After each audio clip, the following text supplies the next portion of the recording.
En el siglo XX se ha verificado un fenómeno curioso.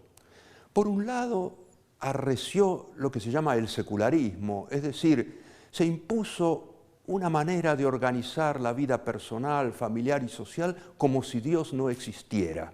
En la cultura han ido como entrando en eclipse los signos de la trascendencia, los signos de la presencia de Dios.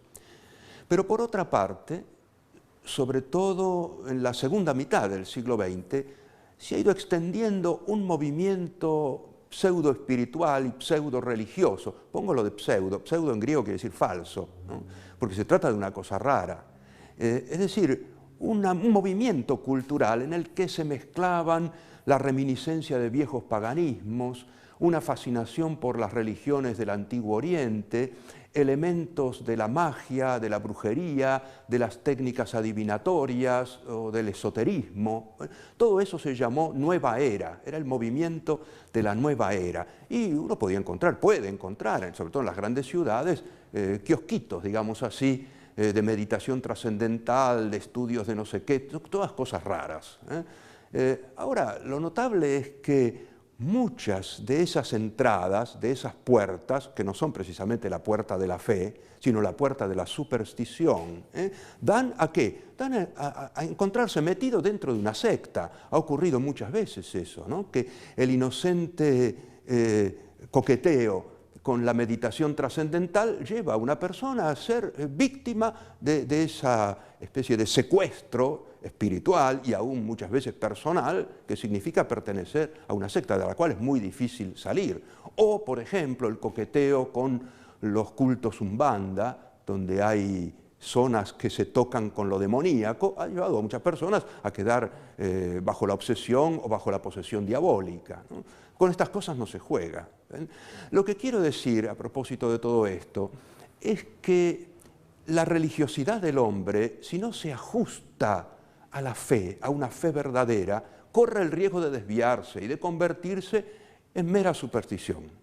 Digo la religiosidad del hombre, me estoy refiriendo a la actitud religiosa fundamental, a la necesidad religiosa del ser humano, que como criatura necesita, valga la redundancia, conectarse con el Creador. Pero en régimen cristiano, en el orden de la fe cristiana, la virtud de religión es distinta de la virtud de fe. Y por eso es importante que esté iluminada continuamente por la fe, que esté tensionada por la esperanza, que esté animada por la caridad. Es decir, tiene que haber una relación entre la religiosidad, que es propio de una virtud moral, y el orden teologal, el orden de las virtudes teologales, fe, esperanza, caridad.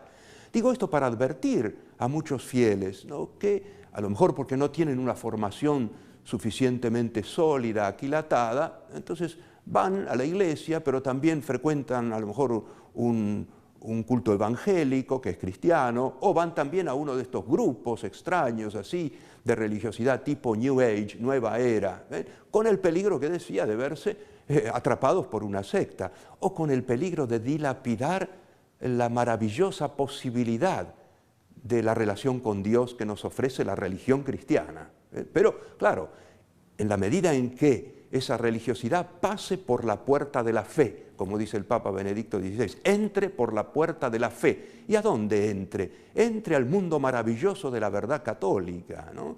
Y tenga la experiencia de la gracia en la liturgia de la Iglesia, en la recepción de los santos sacramentos, y se inserte en una comunidad cristiana, que no es una secta, sino que es la Iglesia universal, la comunión de los santos, que se hace concreta en la parroquia, en la capilla, en aquella pequeña comunidad de mi barrio.